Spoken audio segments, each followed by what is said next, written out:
Good evening. Hello. Thank you for tuning in. This is episode 6 of the Synaptic Circle. I am your host, Heidi Pop, and I love to synchronize synapses with fellow like minds. We are here to build community, share our insights, share our human experience, and I'm grateful you are all here. So, before I introduce tonight's theme and topic, I do want to introduce my guests and thank them so very much for being here. Hi, Chassidy. How are you? Big energy. I'm good though. It was a very interesting and big energy type of day. My heart is racing. Not quite sure why, but I'm great though. Yeah. Well, we got you. And blessings, Master Jeff, my West Coast brother. How are you? Super blessed and blessed. Yeah, ooh, love that. Nice to see you again. And howdy to the chat. We see you there. Big shout out to Carol and Jane. Thank you so much for modding out there. And I see all of you all. So thank you very much for being here. So tonight's theme is addiction. And addiction is both the seen and the unseen. And I do think it is an incredibly important topic, especially among these like minds, because we're sharing about our experience of escaping the matrix system and deprogramming ourselves. But when we have these forms of addiction that can be under such a huge umbrella, from the someone in a gutter on a street with a needle to scrolling aimlessly for hours for dopamine hits to jonesing for fast food, there's tons of stuff there. But I really find it important for us to share our raw and authentic stories, no matter how dark they are, to build that community as well as heal. And if we can do this after those decades of what we have been through, then I think there's a chance, to share that we can all do that. So with that being said, let's just get this party started. Hello, everybody. Chassidy, with that, what does addiction mean to you? What is that? What does that look like before I get into that, I'm feeling compelled to share this really quick. So before we got started, you accidentally a water spill, right?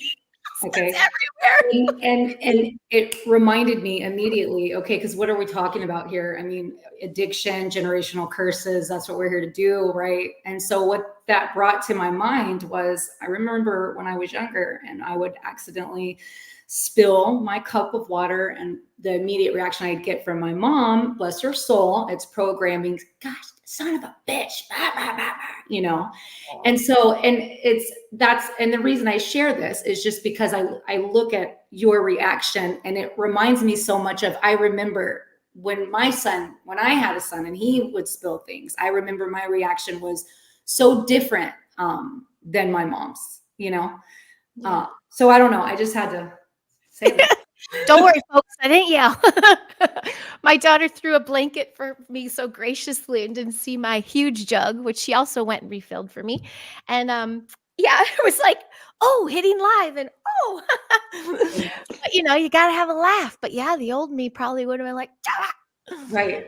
Right. Yeah. So I don't know. I just felt, so what is addiction to me? That's such a big question. Let's just hit it hard. Right. So it's, I'm still unpacking a lot of this. I mean, every day I either hear something or something triggers me and reminds me of it's spirit. Spirit definitely keeps reminding me of things that I am to share. And I'm like, oh, hold on. One thing at a time. Okay. One thing at a time. So addiction, it's trying, for me, numbing what I felt, numbing the pain, numbing whatever I could do to make that feeling just go away, and going to not caring about, which is, I can't say that because you care about people, you just don't care about yourself. I care about people, but you just make the not so great decisions, right?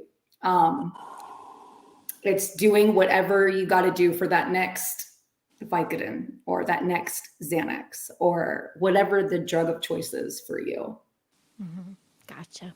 And Master Jeff, what does it look like for you? Can you hear me okay? Yes. Okay.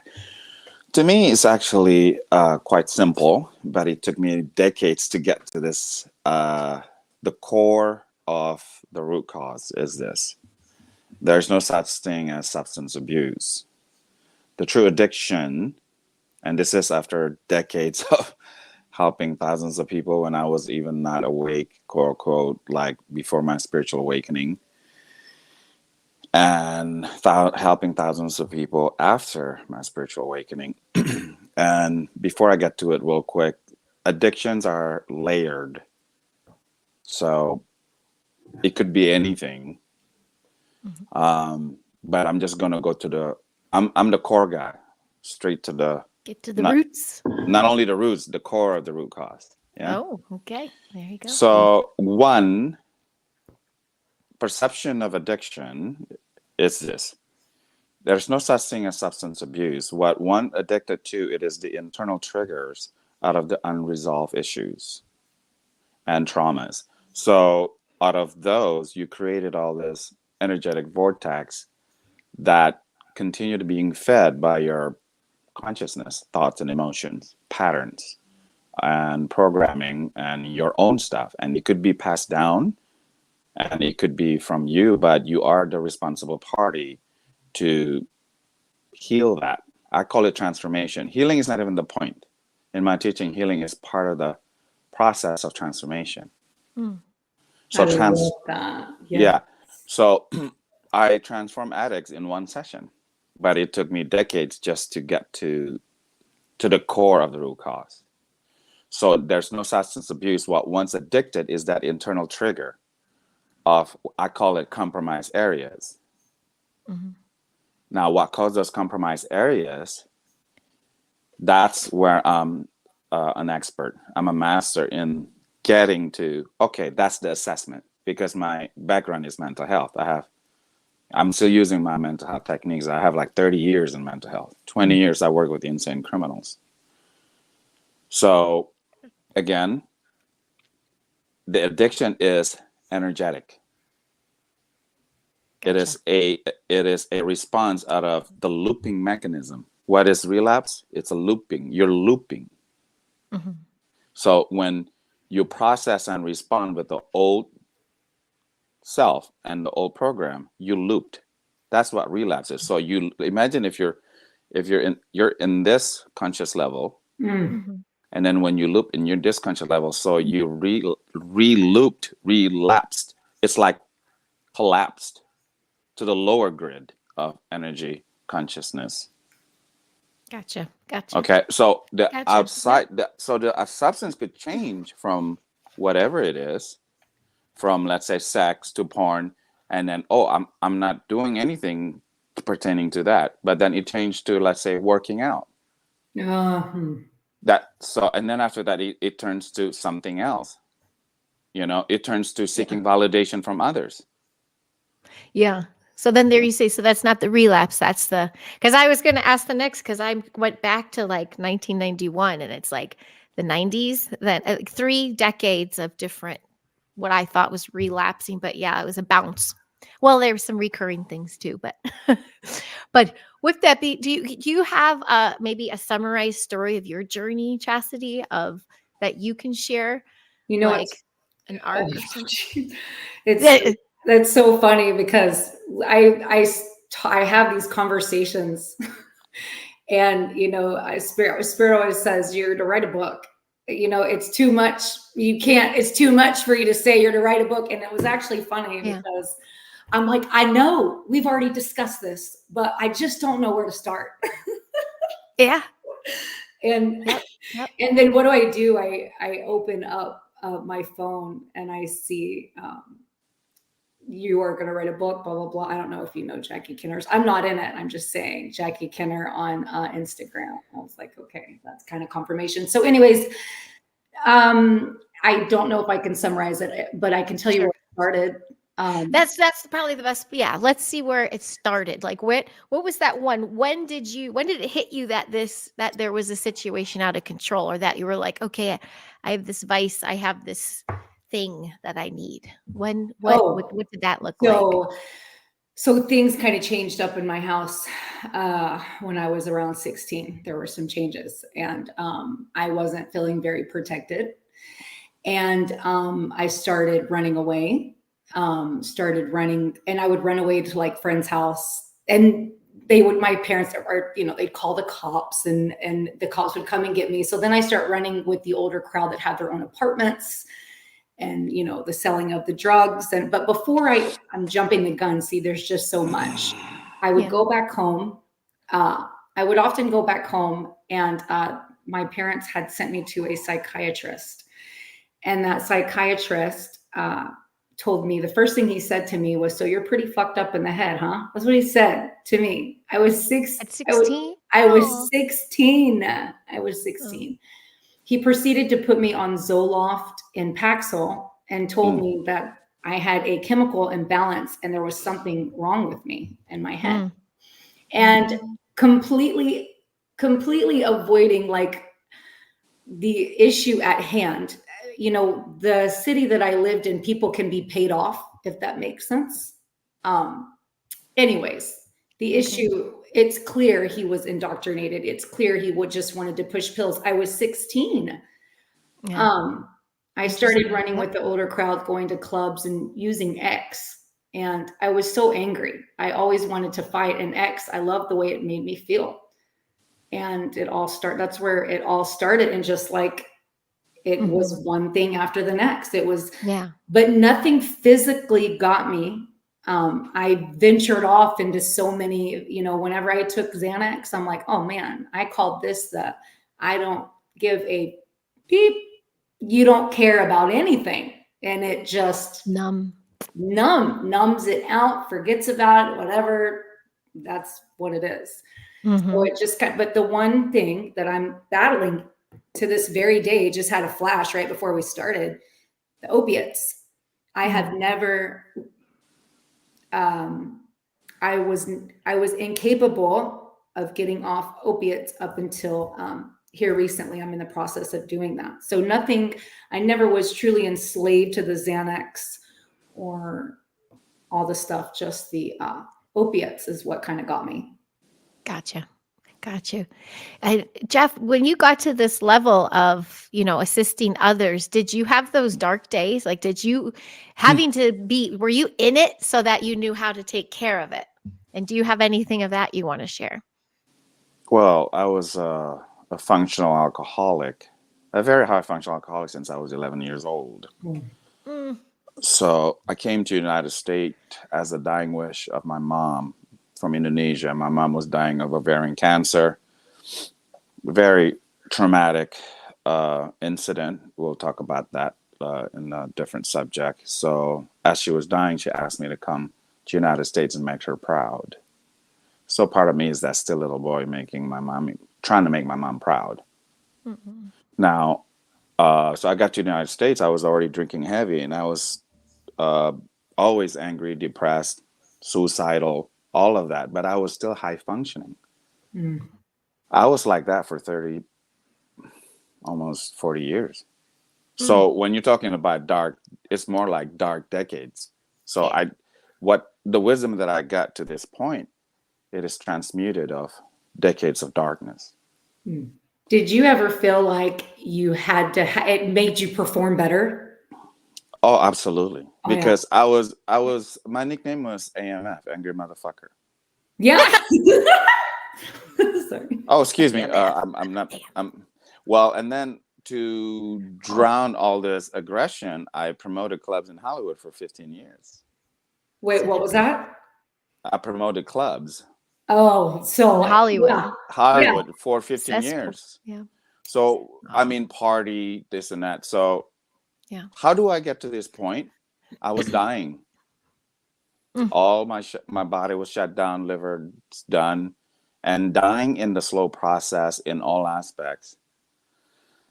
And in healing myself, I'm a maximizer because my background is working with criminally insane, and I'm always the supervisor of the nursing staff, but I'm the one that's creating my own behavior program. So I'm a behaviorist at the core. So, and emotional and mental work is basically my strength. So in healing myself and applying, spiritual, mental, biohacking and all that, then this is where I'm at right now. And I'm still evolving, and my teachings still continue dynamically more and more. And that's why I say it's layers and layers and layers. Mhm. Yes. Yeah. We're just peeling back my very first layers. Oh, he's got some. His layers have been coming down for some time. Those layers are juicy. Yes. I want to bring up what you said, Chassidy, about chemical imbalance, because I'm going to share just a tiny bit of my journey just to show that we have this range of what we're talking about, Right. and not to make it too much about mine. Started, I would like to say, when I left Pacific Northwest to go back to the Midwest as 11ish, and depression was kind of kicked in. So I was kind of susceptible to the moods, but it was really 91 with the body image stuff. So I started my food situations, and the body dysmorphic image, and I had the biggest pom-pom skirt, and I started to look at myself differently. And instead of Corey Haim, the Lost Boys on my wall, it was like Cindy Crawford and the supermodels and all these expectations I would never live up to. And that started me on a crazy dark journey of about 12 years of bulimia. And thanks, Jill Ritchie, Kid Rock sister, taught me that one. And we danced at DePaul for the Blue Demons, and she's like, "Oh, just do that." I was like, "Oh, so she does it, I'll do it." But yeah. But also there was a big thing, the chemical imbalance part. So I'm already rocking my own system, and it was I was sophomore in college, already fully into bulimia, and acne began. And I was a guinea pig for a pharma product called Accutane, which soon came out. I was the first waiver. So soon came out, number one things, depression and suicidal thoughts. So I rode that from 1993 till 2020, my first parasite client. I was chemical imbalance. I was chasing the dragon for that whole time because I couldn't fill my serotonin, my dope, nothing. So that led to a rape, which led to a sacrifice at Planned Parenthood when they made me wait 3 weeks. And then I later find out, they wanted the parts. And then I got lost in the clubs. And coke, ecstasy. I think my next so at that, I'll do super quick. Then it was that ended when I left Chicago and I moved to LA. I wound up actually, whenever it's like, "You went to LA and you got better?" I'm like, home is where you make it. So, I started over, and I kind of left a lot of stressors that were in my hometown. And then, but then it came around again with this, making money and, going to Hollywood clubs and doing the thing with my gal pals and taking care of everybody. And then it died off. And with my biological dad, I got around like the good shit, fresh bricks of coke wrapped in leather right off the truck, and like the purest MDA you can get. And I'm like, well, it's the good stuff, so I'm good, my system's fine. But again, chasing.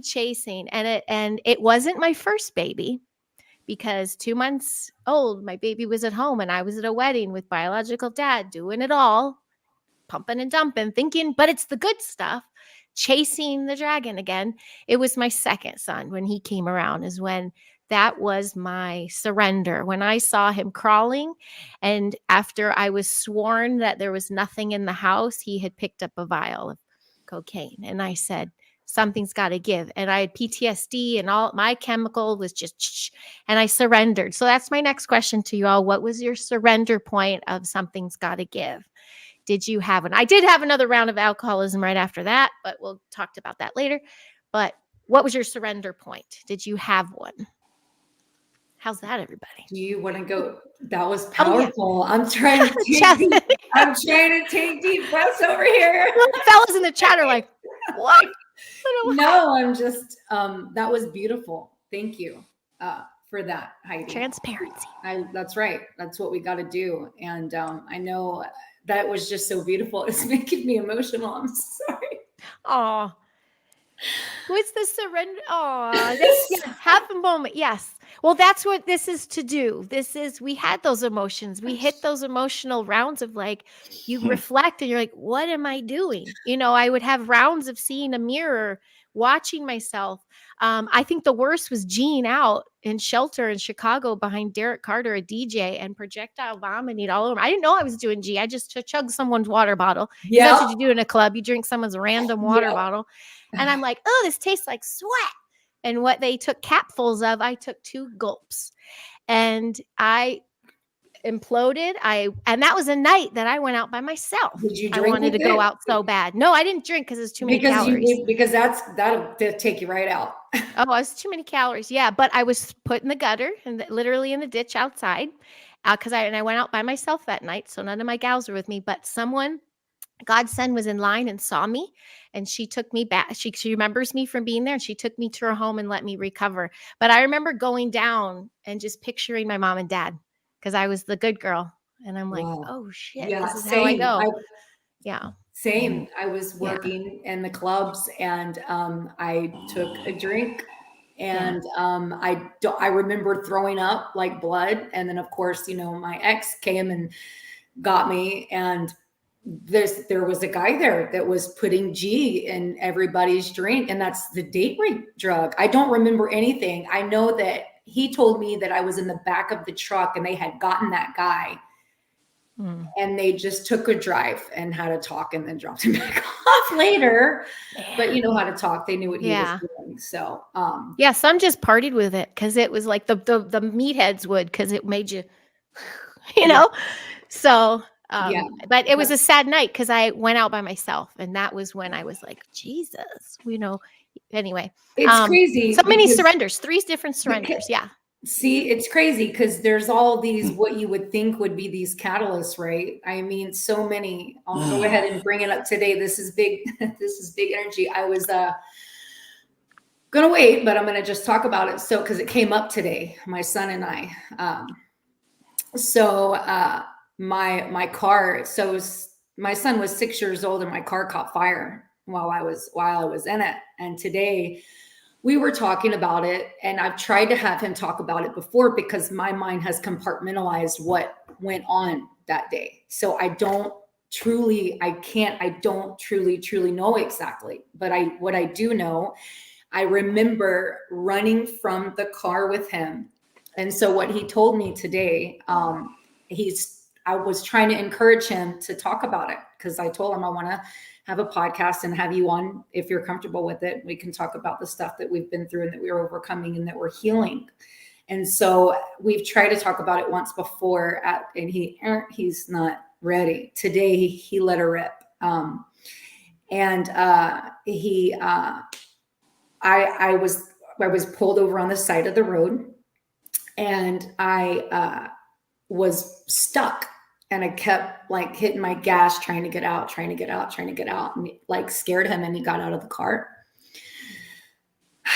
and fire shot out my pedals, and my car caught on fire. And my son told me today, these were the words out of his mouth. He said, I don't know. He was 6. He said, I don't know. It was so crazy, but I was walking to get, like, he opened up my door because I guess I went into shock. And I mean, I was obviously had went and picked up, some pills. It's just, anyways, he's like, he opened the door. I don't remember him doing that, but he did. He got me out, and all I remember is us running. And he said it was like he was untouchable. He was like, I remember getting out of the car and standing there and being scared and watching you. And then I saw fire, and he said, and something just got in me. And I went to your door and opened up your door, and I'm encouraging him to keep going. You know what I mean? This is a powerful moment. My mom's sitting there. He and I are going through this for the first time today.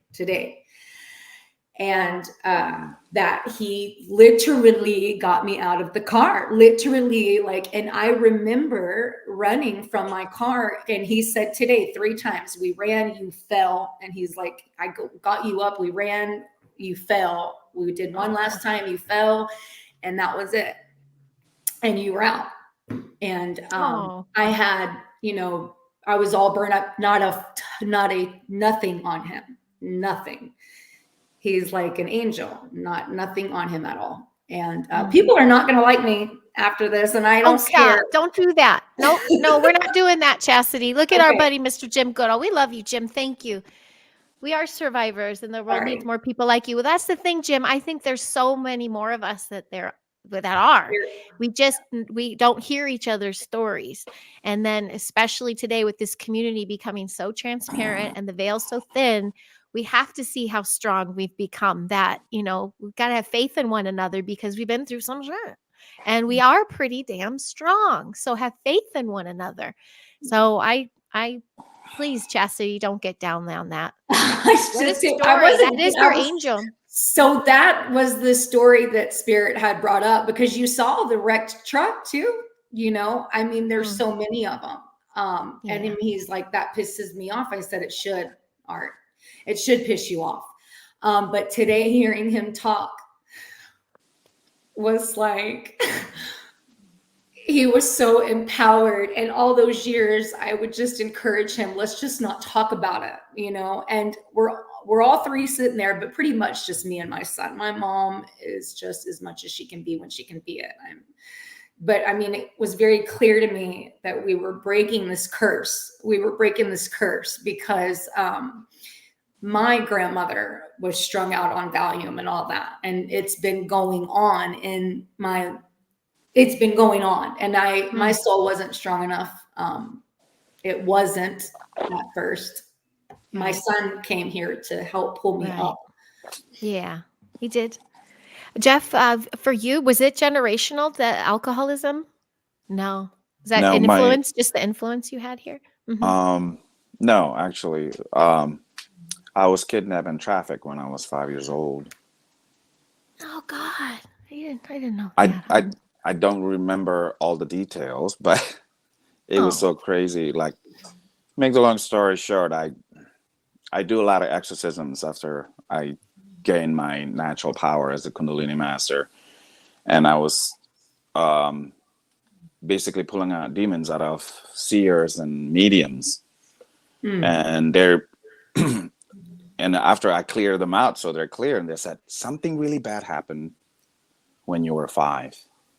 And I'm like, that's where your rage came from. So that's why, like, I started drinking at 11. I just fell in love with it because it made me feel calm, not rageful.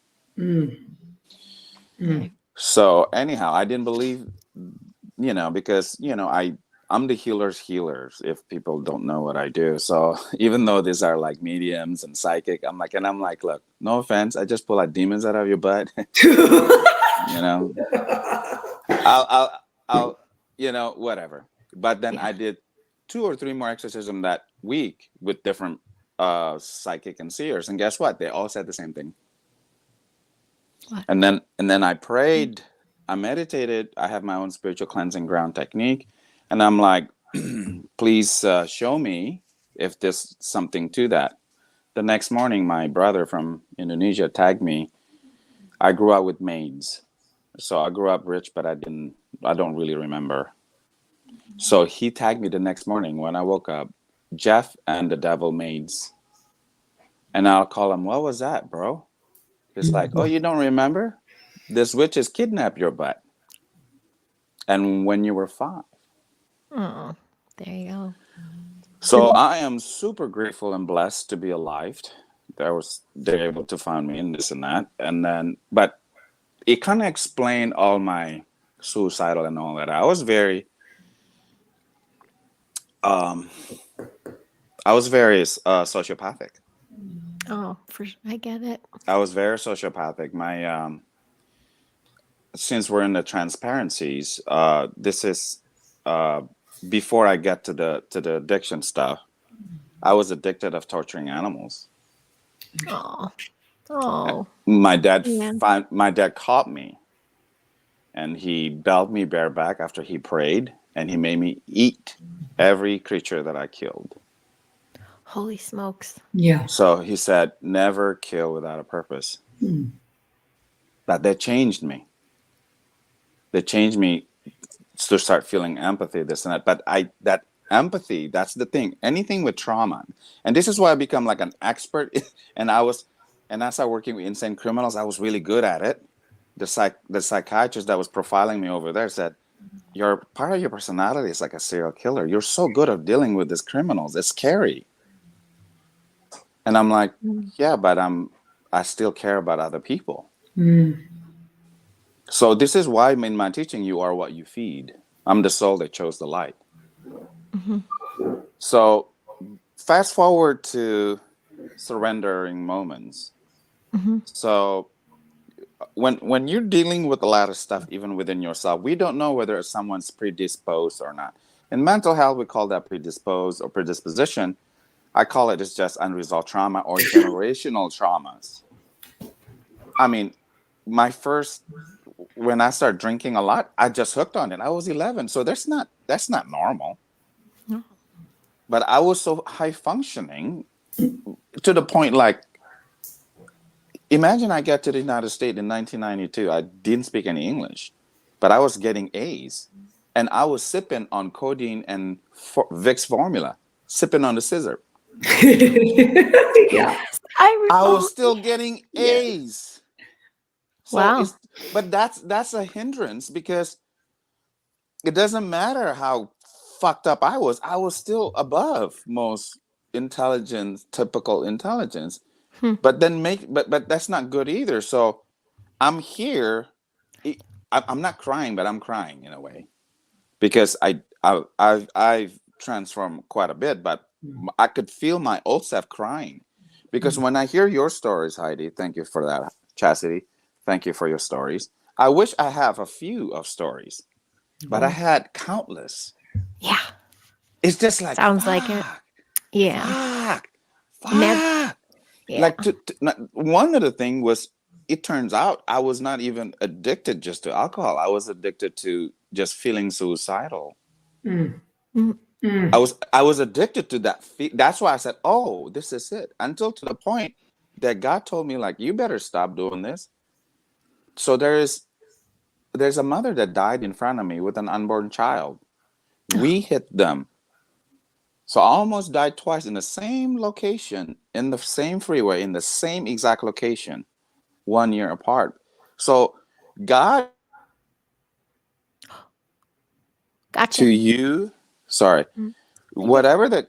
whatever that universe is trying to get across to you, you will eventually get it. And sometimes there are casualties, and it was so sad. I could still see this lady screaming in pain, and she passed away with her unborn child.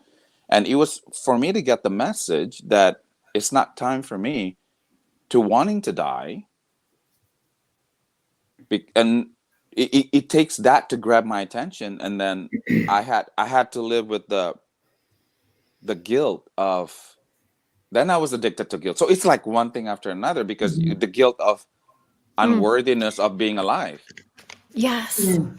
This was a big. I want to pause for a second, because you're bringing up some big ones. You brought up rage, guilt, and shame. Those were my big ones. Raised with that guilt and shame, Mhm. rage, all these feelings. We're addicted to those. That's like all we know. And it's like, Mhm. you may not be. You could be chasing the dragon of the buzz of numbing out. You just got to Yeah. numb out escapism. But there's also that underbelly, the root of where's that rage and the guilt and the shame, and where's that coming from?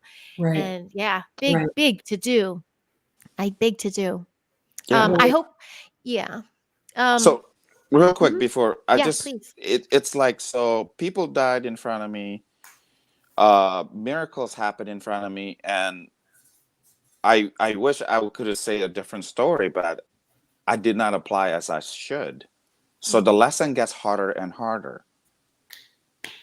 And every time it's evolve or repeat, and every time you repeat relapse in whatever that relapse is, the lesson gets so much harder and harsher. And sometimes Mm. it will take, if you're not worthy of your life, you think that your life is like not worthy, the universe will show that, okay, you care about another life, and it will be gone. So you, just to get your attention, Mhm. which is really like wowed, but I'm Yeah. here. Yeah. Yeah. Chastity, was your family aware of your story? Like, was your mom aware of clubbing at a young age That's and popping so. pills? So me and my mom, Dr. Hop together. Uh, Oh, yeah. oh, So codependency. Right. So we went doctor shopping and doctor hopping together. As far as the Mm. working at clubs, I told her I told her I was catering, that I was catering and just doing these events. And then I didn't have a bank. I had all this money in my, I had all this money in my room, and she'd come in and ask, "Wow, I'm just catering," you know. She was so wrapped up in her own addiction and her new life at that time that, and I wasn't going to have it. Just the new comings of, we just had some changes in the house that I wasn't really caring for and that I was running from. And, you know, just a lot of addiction that was going on every single, yeah. I don't know if that answered the question or if I got Sure, it sure, sure. off, Yeah. but Well, there's the guilt and shame on my end because I did a very good job of hiding things, and yeah, then that was part of my self abuse. right. I'm a bad person. I'm a bad person for doing these things, and but then not sharing it. Even the rape and the sacrifice of Planned Parenthood, I didn't tell a soul, and I took the L by myself back to my class, and I began to fail out of college, and I fell into drug. It was like you can see the patterns. It's like if only I reached out. I didn't want to reach out because the shame was too big. That's what Yeah. I was couldn't shift it in a way, I guess. Right. Well, and that's just it. I didn't really feel like I had anybody I could reach out to, you know what I'm saying? So it's like, and that's what's so beautiful about all this, because my son's perspective, he's 20. So he's seeing things from a different light now. And he is having a lot more understanding and compassion. And that's why, we are healing in the manner that we are. He's understanding I'm not a victim of shit. What went on in my life made me strong. I ain't a victim of anything. It's funny because that's survivors. Just like I say, somebody, I'm a victim of the opioid. No, you're not. You're a survivor. Yeah. Anyway. Well, I'm happy you said that too with us, masquerading and hiding things. It doesn't help anything. So when you're able to share your stories, it just, I don't know, brings out the human. It's part of the healing process to be able to say, this is what I did. This is how it happened. I want to give just a really, hi, Sandra. I see you, Jim. Thank you for this beautiful chat. I see everyone sharing with everyone else their stories. And Jim, I know the food, the cigarettes, he kicked that a long time ago. And Sandra, she's generational situations. That brings me to my next question, not just with family, but friends. The influences around you. Like, was that a triggering thing? Did you just roll with the wrong crowd, or did it really come over you and take over your life that with even with no one around, you were still active in these kind of addictions? Did that make sense? So I'll be glad. I around. just didn't want to be intrusive. I was still active by itself too. I mean, I would. That's when it. Yeah. Sorry. Go ahead. Yeah. It was a feeling, right? It's like because you're literally there's no one around to prove anything to, and you're still doing it. It was another hit. It was a rush.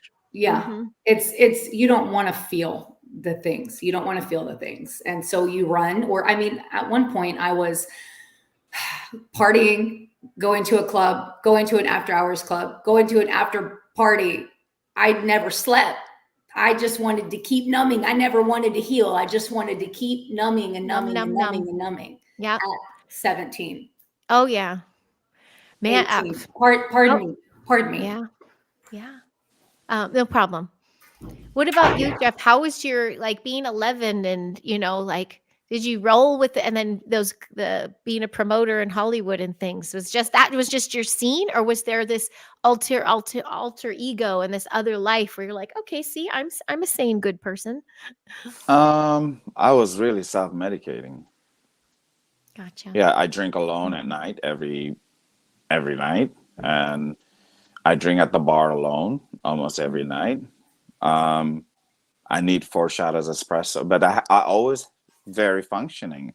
I had to be working in a very high volatile work. I was a supervisor, And then where I used to work, I mean, it's very, very volatile. If you know, people's safety depends on you, you know. So at the same time, it's just a lot. And then the stuff from work, it's a lot. So it's just the drinking is getting more and more and more and more and more. And so even though, let's say, the party scene, it actually helped in what you're trying to make, you know, like rationalize, right? Yeah. Because you're not drinking alone. So to me, it's the opposite. When I feel more normal when I'm drinking and partying with other people, because I actually do it alone every day. Mm. It was So that yeah. made you feel, to be with others. It was like, oh, see, yeah, I I'm get it. I- I I'm get not it. I'm not that bad. See, yeah, look at them. They're doing it too. Yeah. You know. Yeah. Yeah. Exactly. Uh-huh. Yeah. Uh-huh. But yeah, And it then, was bad. It was really bad. did you have the voice in there though? Just the devil angel thing? Were you ever haunted by that? Because that was I debilitating. had so this is more of the one point of surrendering moment.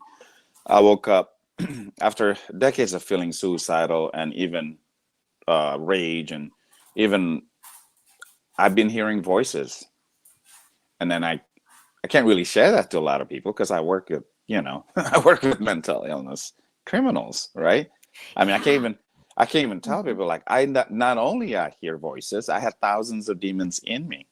Mm. So I hear the voices and the need. It's like addicted to harming yourself and harming other people. Self-abuse. It's an actual pull.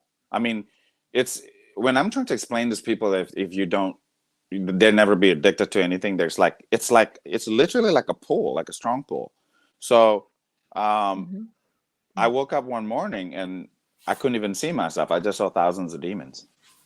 Mm.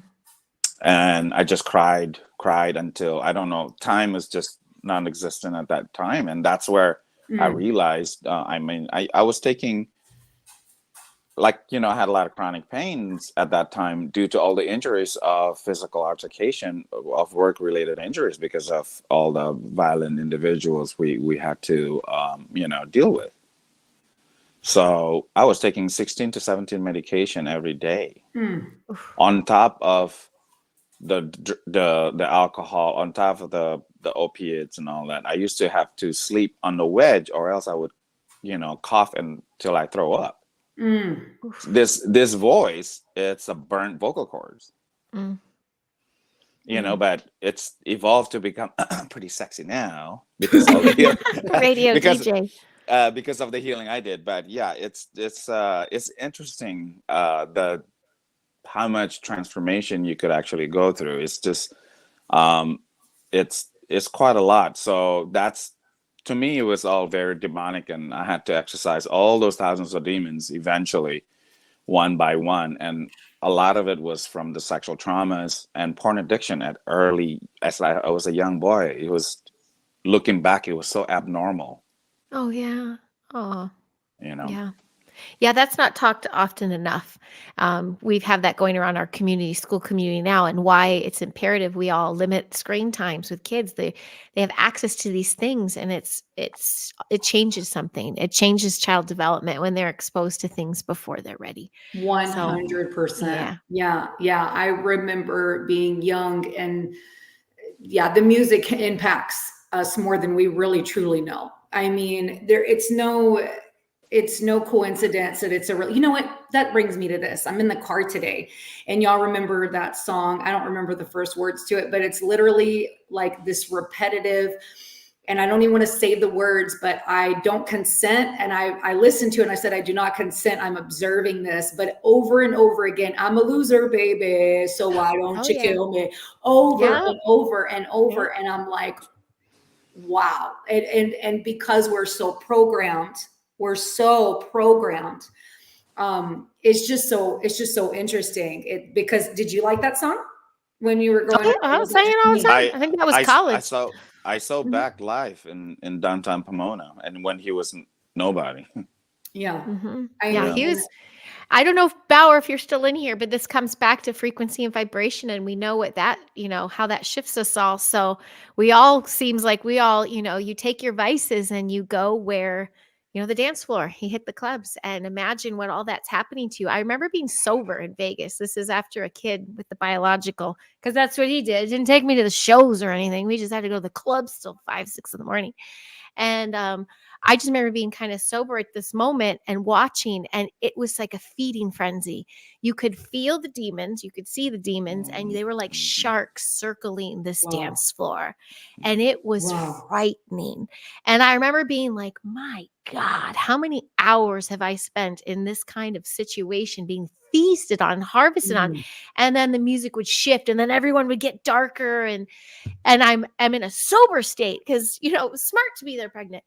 And I was watching this going like, damn, I saw with my own eyes what the harvesting that took place. And then that's so interesting. It was interesting. I know it had a lot to the music, and then you add, whatever that is in the air, whatever's in your drinks, whatever's in the whatever vices you're doing, and the lights, and it's a harvest. Yeah, I never had, when I was doing that thing, I had no awareness.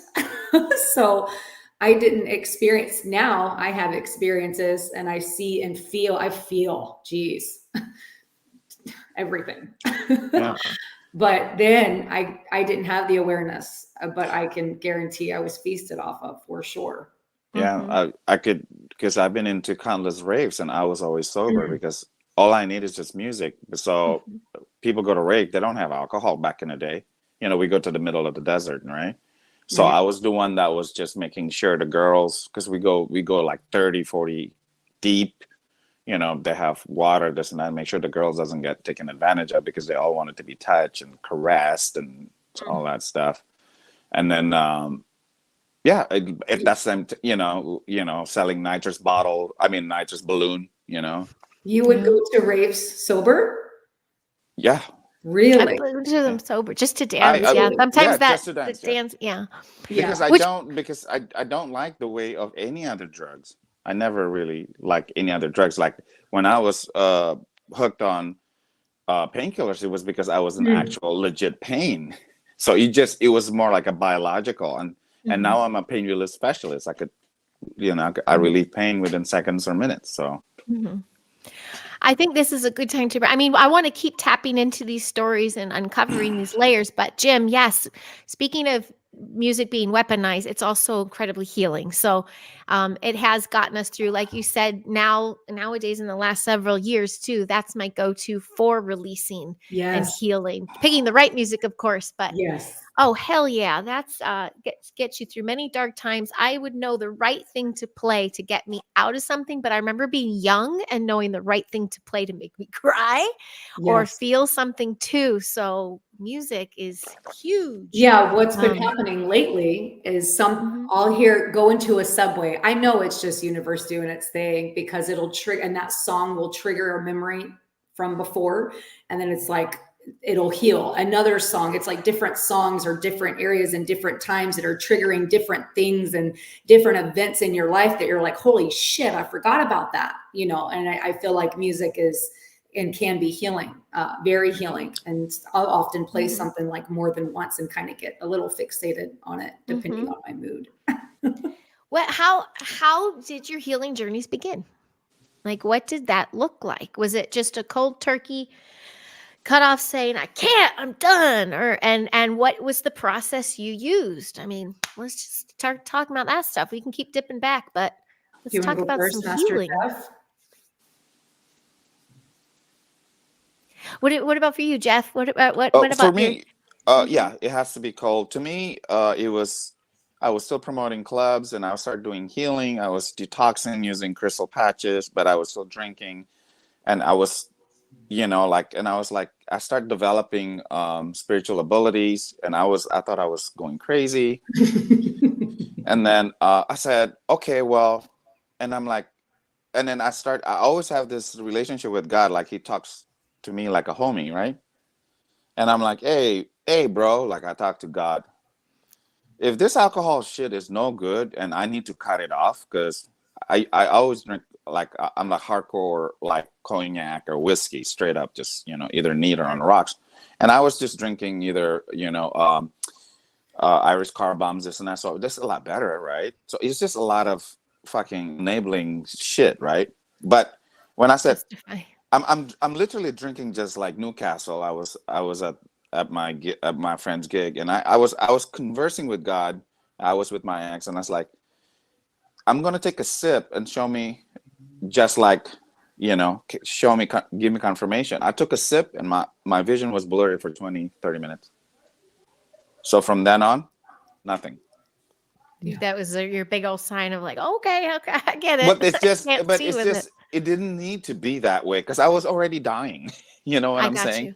So, but it's just like, this is why I'm really strict with my students. Like, you don't need to be stubborn or making all this really unnecessary repeated stuff, because sometimes you're not the only one that's paying for the consequences. Everything around you and everybody around you will pay the price for you to wake the fuck up.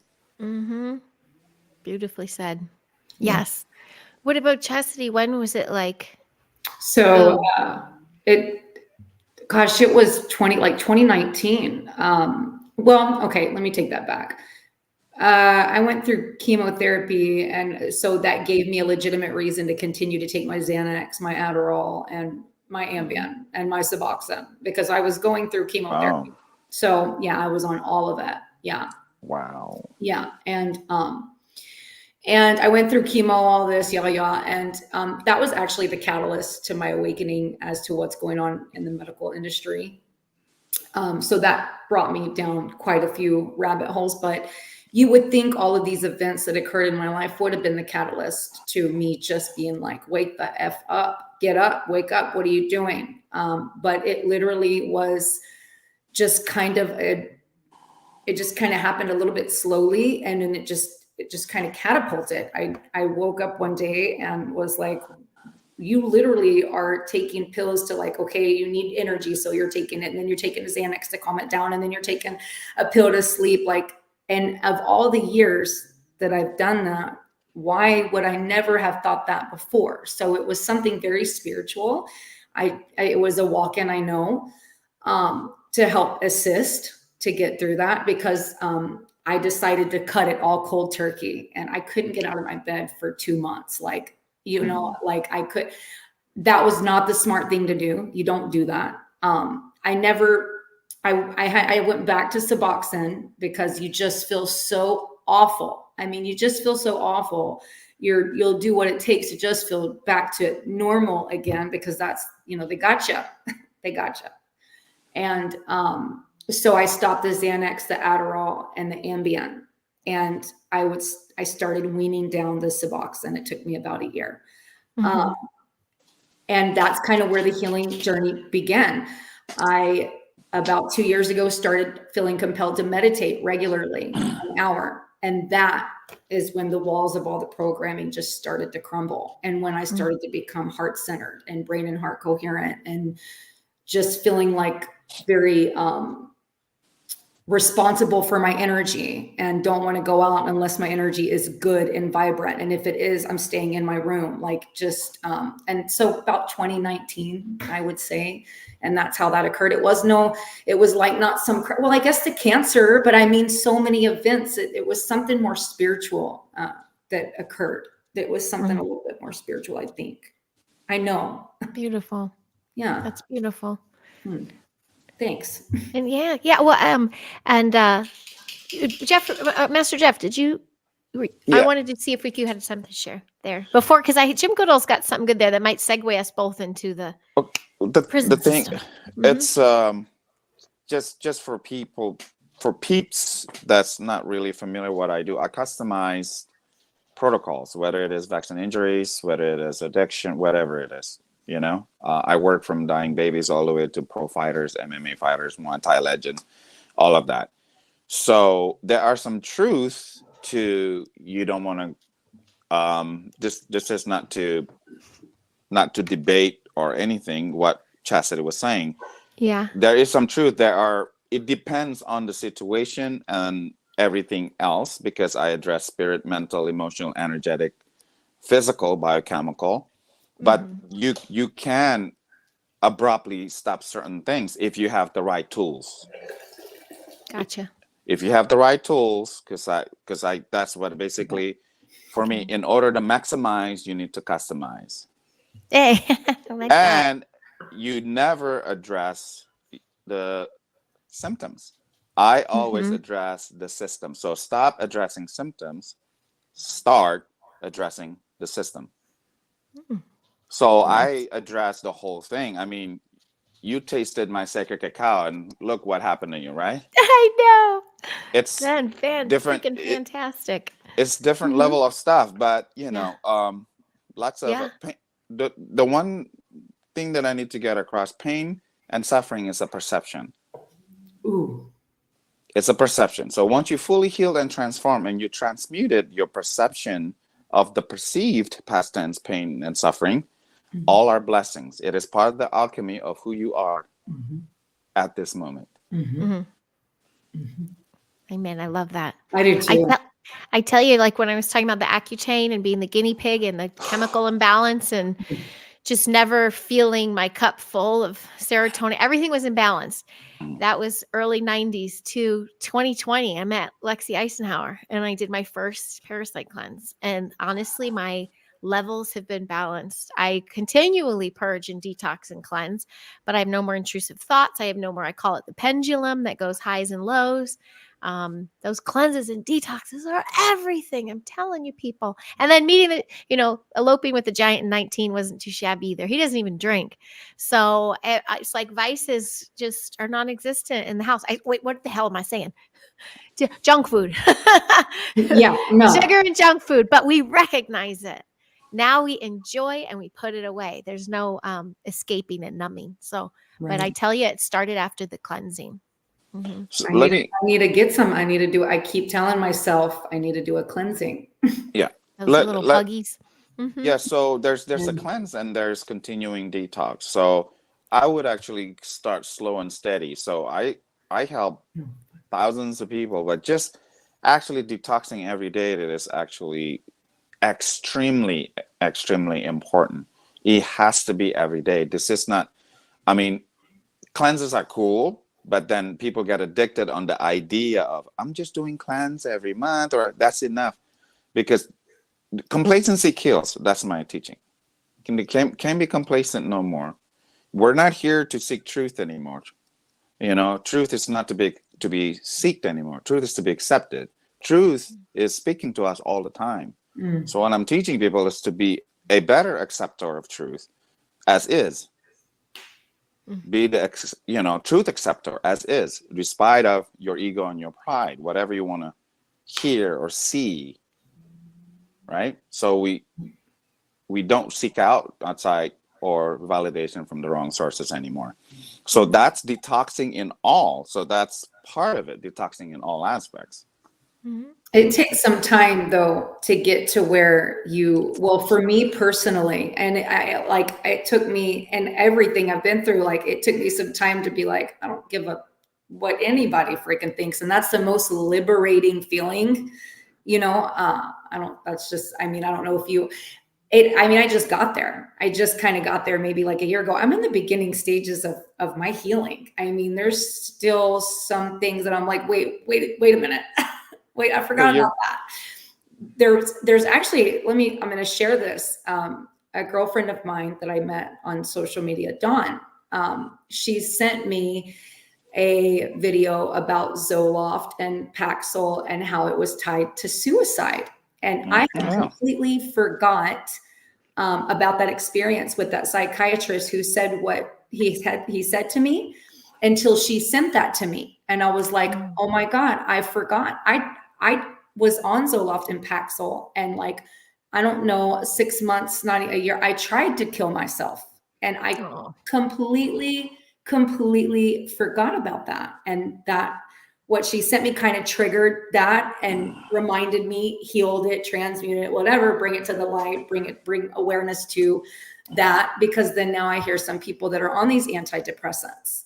I don't trust anything that comes from big pharma. Nothing. Nothing. None of it. None of it. Not one bit. Yeah. Not your antibiotic. None of your shit. So. Yeah. I'm going to give a very simple steps. So we talk about going back and forth. We talk about the raw shit and the transparency. How about solution? You're going to get to solutions? Yeah. Is that okay? Is that okay? Absolutely. Then there's a couple yes, because Jim Goodall, I want to share. I have been sharing his stories, but I see how your beautiful stories, Jim. Thank you so much for sharing all these. Jim has been very raw and sharing a lot of his experiences here. And I just wanted you to know I'm seeing you, Jim, and I really appreciate you. He also had a thing where he said he ended up in juvie at 13 after killing We're bringing it to the light. We're bringing it all into the light. We're bringing it to the light. We're dropping judgment. No more. Yep. No more judgments. No. But I am all about those solutions. Yes, that's what we are here for. Yes. 100%. Let's hit it.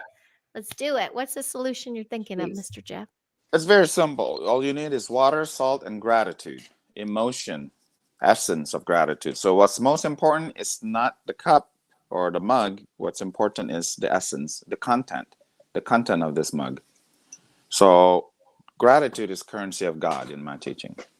So if you want to actually have more God, whoever God is to you, it doesn't matter. This is not about religion. So you need a signal of gratitude, but you got to get over yourself in order for you to feel true gratitude. So you set your mind to the side and you breathe. And I have very specific teaching on that, but I have my transmissions. If you just hold gratitude, we help thousands of people and it's free. It's complimentary. People get from relief of addiction, relief from pain, whatever, even pooping out worms the next day just with transmission. So that's literally if you just have gratitude, and that needs to be cultivated. It's a muscle. It doesn't, it's not in the head. It's not, I'm grateful for this. No, it's actually the feel. Just go back to what was your emotional content dancing to that song? That's what I'm trying to get at. Gotcha. So gratitude and the transmissions is a list. So I have 3 videos and I'm just transmitting very different compounds, and it will detox you. It will clear you, it will cleanse. And we even help a lot of disaster relief from Ohio train derailment last year, Lahaina, and the second part of the detoxing, whatever you do, increase your level of endogenous glutathione. Okay, I have my own certain ways, but I have many ways. The simplest stuff is just eat 3 to 4 eggs of pasture-raised eggs. That's the simplest one. I have crystal patches that I like to use to maximize it. But with the glutathione, increased glutathione alone, it actually helps mental illness. Let me give you this actually real life experience. I did not know what glutathione was. This is when I was working at the state, when we're working with insane criminals. When state had a lot of money, they did there's this psychotropic called risperidol. Risperidol was a second-gen psychotropic that was actually very powerful in helping schizophrenia, except if you're an Asian or Asian Pacific, because the Asian Pacific male liver able to just keep it clean. So when in the psychotropic level, they said you're within therapeutic level, that means you're within acceptable toxicity level. Okay, that's why we have to do liver panel on a lot of these men's. Now, just giving glutathione alone, it will actually able to reduce schizophrenia symptoms more than the risperidol in the most hard treated population. Are you guys following? Yes. Yes, I'm sharing this correct spelling. Sandra asked she was trying to say she said something else, so I spelled it glutathione. You said. Glutathione. Oh, I even spelled it wrong. Sorry. Sorry, Sandra. glutathione. So the key is do not take glutathione supplements. Your body needs to make it. That's the key. Glutathione. Gotcha. Okay. And another thing that is actually I'm testing out right now. So this is new. So again, I'm testing it out. I'm putting everyone on lithium. Interesting. I'm putting everyone on lithium due to the antiviral, because I tested the resonance. It's actually what helps mental illness is not actually that. It is actually it's anti-parasitic. Lithium Lithium, is? yes. What? Yes. But Oh. but when I was giving, because I used to teach people how to administer medication, in all different ways. I was an expert at giving shots. But the form of lithium, it is actually the wrong one. That's why it damages the kidney. Now, I'm not saying, I'm saying this, I'm sharing you because I'm always evolving and trying new things. Okay. So the lithium orotate, it works good, and lithium ionic. So I use all ionic form, and but I have not able to test the ionic form first. But lithium is literally just like minerals. So it's not medication. It is, but they use the cheap wrong form. So I will keep you up to date. The last thing that is really cheap, that is actually very, very powerful, it is methylene blue. Okay, and I have a very specific. It took me 6 months to test to make sure. But Can you tell me how to spell that? I'll just put it in the chat. Methylene blue, METHYLENE,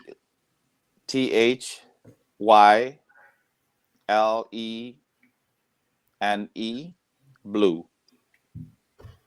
And I will give you the dose. I'll give you the whole,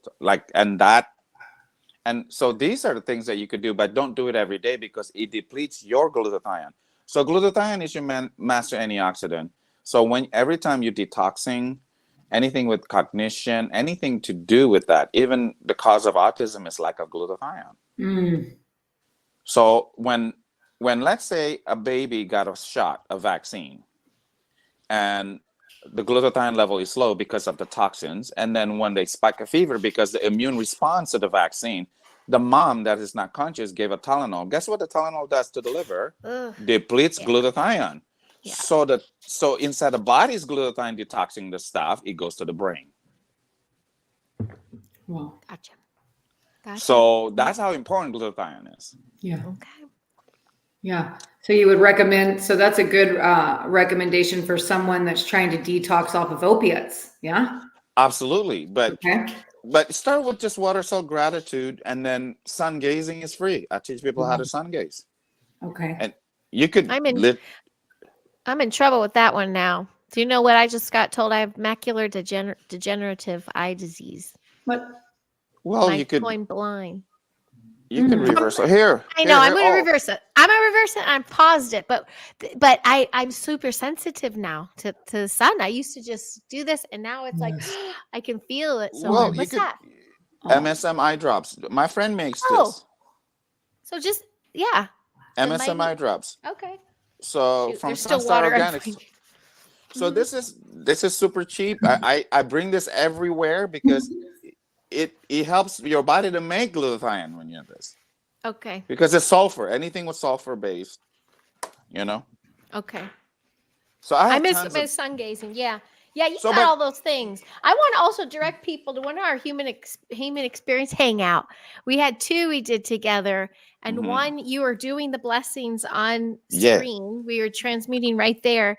The second one was the light versus dark, but the one with transmuting, I'll share that link below after this airs, because you did healing after healing after healing on there, and people can see what you're talking about with the water salt gratitude on there.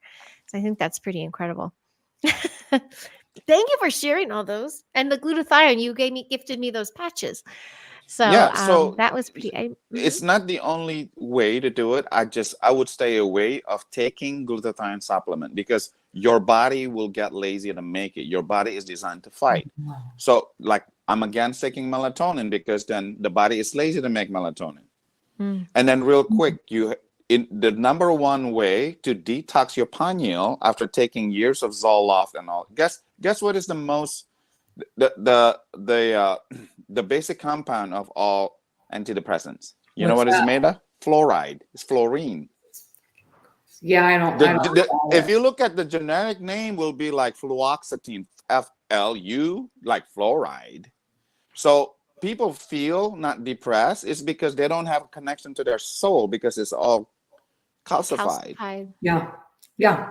So glutathione decalcifies all that. Mm. Can I You say, know? sorry, Yeah. can I Right. say, it's been 2 months since I haven't taken Suboxone, and the energy that I feel, like I can feel just energy just flowing like I've never felt before, like especially through my hands. And it shocks me sometimes.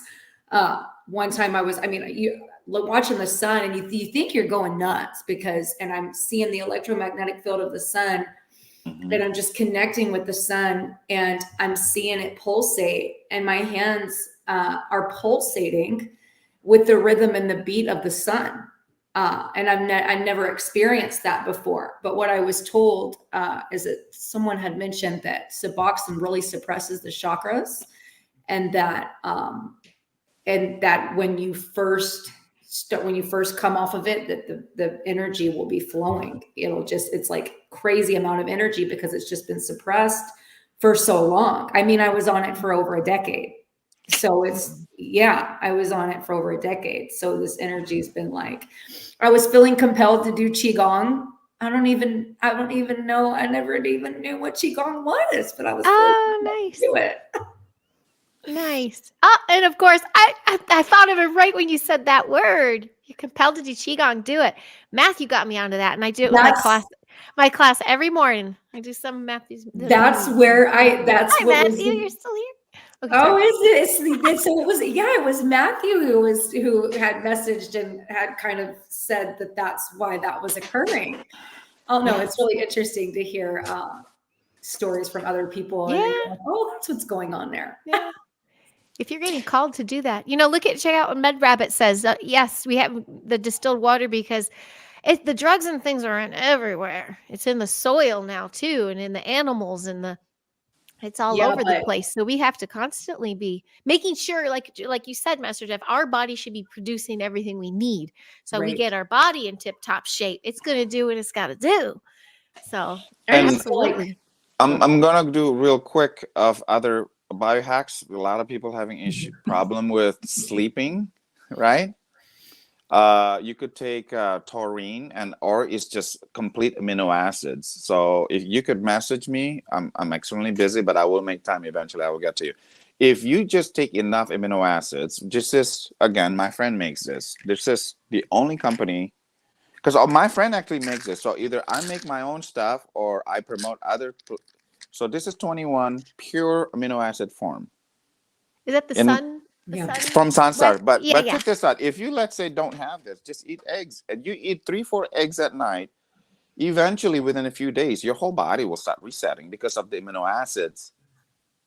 So our body to heal has to make peptide. In order for us to make peptide, you need amino acids, and it has to be animal based.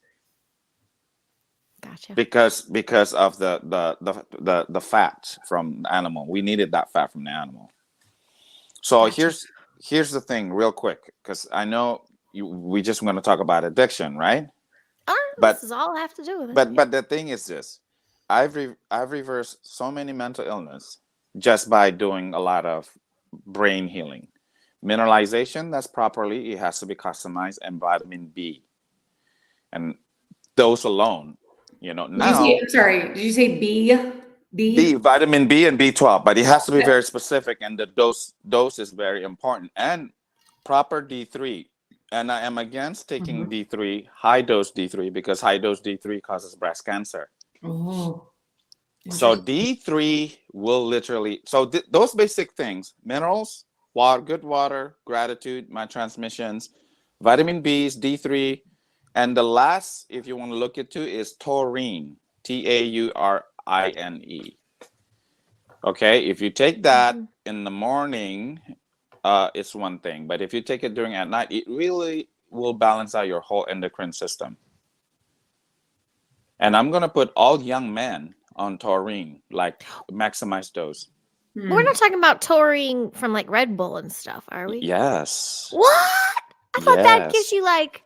Nope, because that's high I'd dose. yell at everybody for that. No, that's high dose. Okay. Taurine is so powerful. If you properly dose them as a young man, your testosterone will never drop after 40. It's the bull nubbit juice, isn't it? No, No, lots of no, no. people It's who it's want it's to know it, that. no. It's a. But then, if you already past 30, it doesn't work. You have to do it in Oh, between 20 and 30 years old. See, Okay. this is Oh, I'm a biohacker, and then I'm beyond yeah, yeah. biohacking. So, but the taurine needs to be in the proper dose. Everything I do is microdosing. oh, Mm. You know, everything is super Well, microdosing. Everything is super microdosing. I mean, I heal with traumatic brain injuries, but what is the brain after years of psychotropic is brain injured. That's the same as TBI, traumatic brain injuries. So gotcha. I treat everything. It's like healing an injury. That's why the stem cell is in there, the amino acids in there. That's why when people's like, how comprehensive is your protocol? It's quite comprehensive. All, Mm-hmm. you know. You said another hit word. You said microdosing, which made me think of, some I think feel like they have to get to that next level of awakening by having some sort of trip, wow. like the ayahuasca. That I agree, Mr. I don't think I want to get to the point of being able to do that. Like I have been able to without being on anything to feel that illuminated. But what is that? Is microdosing homegrown shrooms, or is that a good When option for that healing journey? when I'm saying microdosing is a general term of microdosing. It's not microdosing pertaining to hallucinogenics. So when I'm saying Gotcha. microdosing is this, let's say like if you're talking taurine, in talking taurine, if you look at the literature that said take 2 grams, which is 2,000 milligrams. If you take D3, take 10,000 milligrams. You're supposed to only 10 micromilligrams per multiplication. So imagine 10 micrograms compared to 20,000 milligrams. That's what I'm saying about microdosing. But it does it does mean I have a few of my own oil infused psilocybin, but microdosing in my healing, you don't even feel any kind of change in the altered state. Gotcha. I use it to conduct light. Gotcha. So with more light, you actually heal mitochondria and your brain will actually fire. So fire those synapses. So put it this way, I have a psilocybin infused oil. I could put it in your meridian points and we would do breath work. You will feel it without even ingesting. You could put it on the meridian points. Gotcha. Yeah. Yeah. I didn't know there's I see Mud Rabbit says his brother had a traumatic brain injury, level 5. I didn't even know there's levels of types of brain injuries. Do you think as that reversal? I feel like everything could anything is reversal. I mean, I've reversed countless cases of stroke. So I'm glad that we got to this. So my mother is a paraplegic. The first things that these doctors told her was that she's a T4. Her spinal cord is severed, which means you will never, ever walk again. I mean, immediate, like that's the first thing. So then, 10 years down the road, I come across Joe Dispenza, pretty much, I mean, not a severed spinal cord, right? But he had a pretty radical event happen to him. Same thing. Doctors told him that he wasn't going to walk again. And sure as shit, that's what he did. And now look what he's doing today. Yeah. Sorry. Yeah. There's no limit to what we could do. I mean, I've done thousands of miracles and assisted a lot of thousands of miracles. I mean, my first massive miracles were reversing cirrhosis of the liver, and that's just using increasing glutathione. And this is remotely. This is like 11, 12 years ago, and this is chemical induced cirrhosis. The guy was dying. He couldn't even wait long enough to get a liver transplant. Interesting. So there's a lot that we could do, and this is why I have many different tools, and I combine many different tools. And let's say when people talking about, well, the only thing they know, let's say, to create neurogenesis is microdosing and this and that, but I'm like, yes or no, because if you don't actually have proper vitamin D and minerals, nothing works. Probiotic, prebiotic doesn't work with proper mineralization. But at some point, do you think the person, let's just say we're give example of, the person on the other end that needs that, okay, my mom, let's just say, for example, if the person doesn't believe that this is possible and thinks it's woo-woo, then that definitely isn't going to happen or occur for them. Yes or no? Well, it's just like this. Everything is about allowing process. And I'm a master in teaching the allowing process. So this water salt gratitude is the basic allowing process. So it is the person. So that healing is very dynamic. There's not anything linear about it. Let's say I've let's say healed, hundreds cases of diabetes. Does that mean I could guarantee each diabetes I'm going to heal? No. Okay. Because let's say one could be a vaccine injured diabetes, and then the damage of the system is different. And I had a diabetes talk. It's a sexual energies disease. It's a lot of them. It has not really a lot to do with pancreas. It's actually a lot to do with your hormonal system. Let's say especially for people that had quote unquote similar background like we did with the party, this and that, your vagus nerve is fucked. Your endocrine system I know. is fucked. So Yes. you know what I'm saying? And then let's say, so all of a sudden, if let's say a person with similar background like us having an insulin resistant, it's a totally different protocol with someone having insulin resistant and eating Doritos. Yes. So again, don't address the symptom, address the system. So what makes the system compromised? That's more.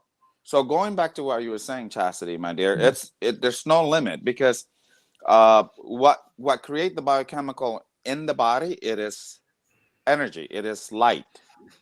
Just like Bruce Lipton said, right? Your psychology is your biology. That's why gratitude is important. Yes. Because it's your inner innate healing mechanism. That's to get more God's particle within us. God is within you. We just need to feed it. I mean, how many times did we did the stupid drugs, party, and meaningless sex, whatever it is, right? But how much are we dedicated to cultivate gratitude and blessings? Like my healing testimonial album, the testimonial album has so many healing vortex in those testimonial album alone, because you're claiming your blessings. Every time you claim your blessing, it's a healing vortex. And that's how I fight the dark side. So every time you claim your blessings, that's because it's a transmuted pain. Once you transmuted all the perception of pain and suffering, you are the walking medicine, because you're basically you already made the antivenom. Yes. Beautiful. Yeah. Antivenom. I love that there. I want to share or kind of do a circle back of how we started, because I was saying that there's an umbrella of addiction from, foods, the vices, the drugs, the needles, the pills, the people, the toxic relation, where there's these addictions and this chemical reaction that happens in the body. I think we start narrowing it down, like you're saying, it gets to the root. What did you say? The root of the root? The core the core of the root. And because so all those things, from the pills to the bricks of cocaine to the this to the sugar rush to the pint of Ben and Jerry's in the middle of the night to share a little bit of myself, it's kind of that one bum rush, chemical rush you're going for. And if you get to that core of the root, it's kind of, there's your universal healing modalities. I'm so glad you brought that up, because I still, to this day, with the sweets in the middle of the night, I mean, chemical, right? I have to just keep it out of my house, because it doesn't matter if, like, my ex-husband used to make fun of me all the time. He's like, I wake up with, you have candy wrappers all up and down the damn bed. It doesn't matter if I'm like stoned or on bars or whatever it is that makes you have the munchies. I get up in the middle of the night and want something sweet, and I'm not really sure what that's about. Are you drinking? I could tell you what it is. I could tell you what's the problem. That'd be great. Yeah. You can just tell me what. Number one is parasites. Number one is parasites. I was thinking. So parasites, the one that tell you to eat it because it's food for them. Okay. Number two is lack of chromium. Another mineral there. I was thinking too, in my heaviest drinking days, which is when I was studying all the dark agendas, I was taking it back to numb out because I wasn't doing the other vices anymore. But I would wake up in the middle of the night because my sugar was dipping, kind of thing. Was that from the alcohol, right? But chromium would have helped that one. Damn. Yes. Wow. Yes. Wow. So many. Yeah, you could put your hands up. I'll transmit a chromium so you could feel it. Ready? Surely. All right. I just need gratitude. All right, ready? Sending love.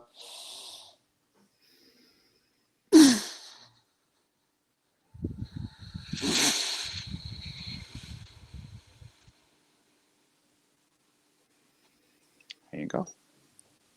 Thanks. Thank you. Thanks. It was easy for me to get in gratitude because I'm in this. I just am so grateful. Yeah. But grateful to be alive, grateful for everything, grateful even for all the perception of pain. Yes. And may I share one mental and emotional energetic teaching that this is very important that I apply to myself. Okay. The key is not to get not triggered. Triggers are fine. It's just the way you process and respond. So the way you process and respond equal the outcome.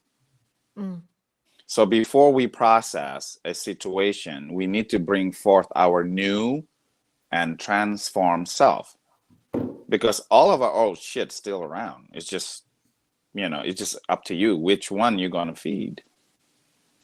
That's the key to not relapse. There you go.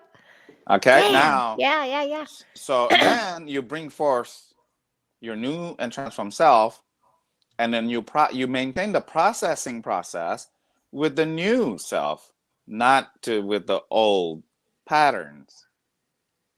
Because a lot of times it's a slippery slope. Oh, I got this. So don't believe your mind. Believe in the work. Believe in cultivating. Believe in applying.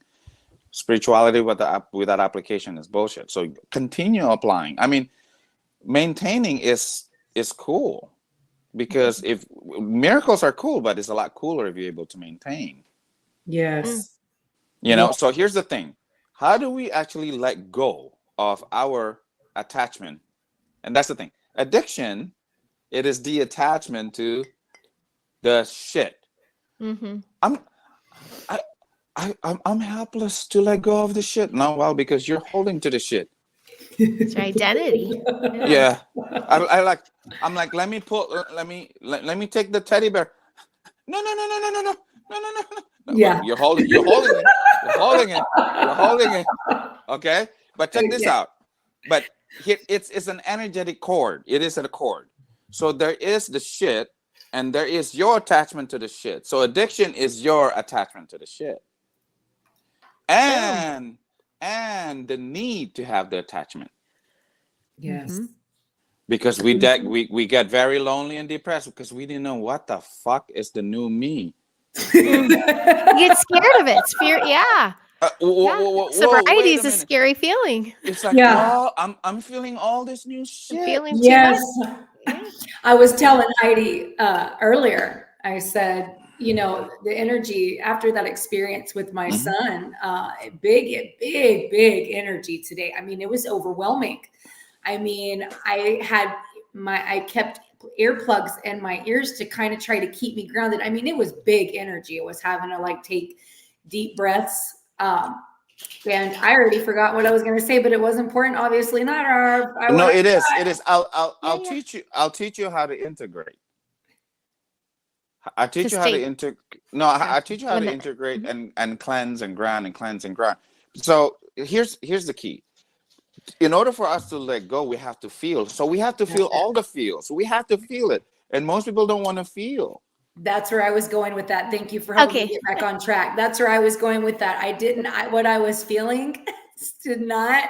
So, but then I get addicted of feeling like shit. Yeah. I get, I was a blues player. I was a guitar player. I was a booker at BB King's. And I was like, I was like, blues was my thing because, I'm like having orgies with my depression, but that's not cool either. So now I could enjoy the blues, but it doesn't it's a mindful thing. You don't feed and attach or reattach to the old stuff. So you need to feel everything, all the not so great, right? And you need to not feed it, to feel, not to feed, but to let go and let God. Right. It's interesting because I can feel old thoughts or habits come And up. that's I'm so sorry about with the jacket on and the jacket off. I apologize. Stop You're apologizing. fine. I'm withdrawing and it's not comfortable. It's Stop. okay. I'm It's still okay. wet. I still got Sorry. all the towels. Not that kind of wet. I'm like chugging my water. I'm like about to freaking take off all my clothes. I'm sorry. Bless your It's heart. okay. Okay. So, but worry. yeah, so I again, didn't want to be rude. I need you to understand what's going on here. I'm not a oh, spouse. I know. All No, good. you're good. So again, a lot of people don't like, because when I was going through my sexual traumas, this and that, we especially when you're consciously trying to block, right? Yeah. And when you feel that, it feels really effed up, hopeless, especially when you're being violated, right, or whatever. But it's just you need to feel it in order for you to let go. And then there is this this addiction of having basically, if you're adapted too long, you're addicted. If you're adapted. If you're adapted to a thing, Yeah. if it's too Yes, long, yes. Yeah. you're addicted. Yeah. Wow. Yeah, So yeah. that's why addiction to comfort is very non-conducive and very damaging. Yes. Yeah. I'm sorry, I keep giggling. I love Sandra's little bits here. Yeah. She had orgies listening to Out of Africa soundtrack. There you go. There you go. So she gets it. You get it. She gets it. She gets it. So, but what I'm saying is, Mine was Enigma. Okay, sorry, go ahead. yeah, we I have to love feel it. Enigma. Me too. Me Yes. too. But we. Take it off. Yes. Yep. I was addicted to that.